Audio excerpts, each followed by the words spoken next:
Okay, good morning. Welcome to FamilyMath1112.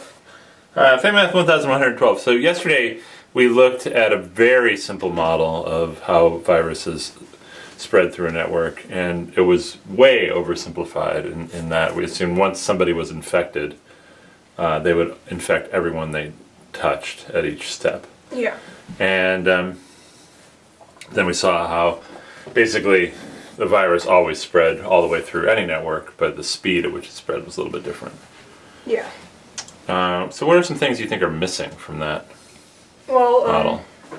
If once you're infected after a certain period of time, like you become immune.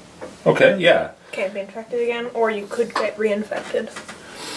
That's true. So one of the things, absolutely the case, well, just for purposes of today, we're just assuming once you're infected, eventually there's a time period where you're no longer able to be infected, and that's 7 days in the model we're going to run today.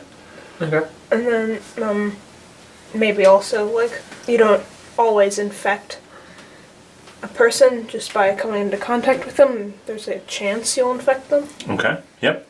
It's not a 100% chance you're going to infect. Yeah. So those are the two things we're varying today. So we're borrowing the model that Christopher Wolfram built, and we're looking at the way a virus infects through a grid. And what we're doing in today's example is we're starting out with 1% of the people infected. So not just one person infected, but I think each of our grids has 1,000 points. Mm-hmm. So we're starting out with 10 people infected every time. And so I'm starting out with the most basic example of just this grid graph. But here's what it looks like. Oh, I forgot what the colors mean. Blue is infected, I think. Mm-hmm. Currently infected. Yep. Green is immune, I guess. Or removed from the population. And then pink is waiting to be infected. And this number up at the top that's varying through these animations is the number of people you meet on average in a given step. Okay. Although it's a random number. It's just each step we throw a die basically that has a mean, in this case of 0.3. Mm-hmm. And that's the chance you'll infect someone? That's how many people you're going to meet that step. Yeah. So you might meet 1, 2, 3, or 0. If you meet 0, you don't infect anyone. Yeah.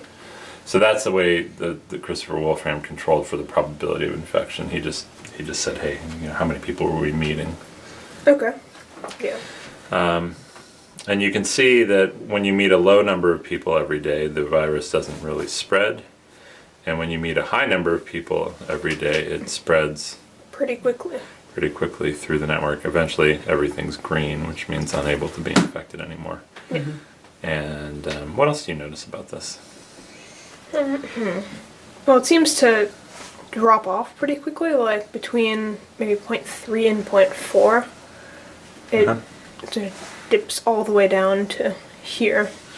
Yeah, what does that dipping down mean? That means that's, I guess, how far the virus reaches. So, like, the amount of the population that can't be infected anymore. Yeah. So it's like the total number of people the virus infected. That's right. So here's a graph, again, by number of mean meetings per agent per step. Is that visible? Yep. Yeah. And then orange is total number of people infected, and blue is the peak number of people infected. Okay. So what do you notice about these two graphs? Well, the peak infected doesn't seem to go up by very much. So, like, the amount of new infections doesn't rise very much. Or is the peak infected just like the total number of people infected at one time? Peak infected is, the most number of people. I think it's the height, the maximum height of the blue graph. Okay. I think. So let's look at it here, about around 0.8. The maximum height of that blue graph is maybe right around 300. All right. So that's 30% of the people. And then at 0.8 down here, looks like we're right around 30% of the people.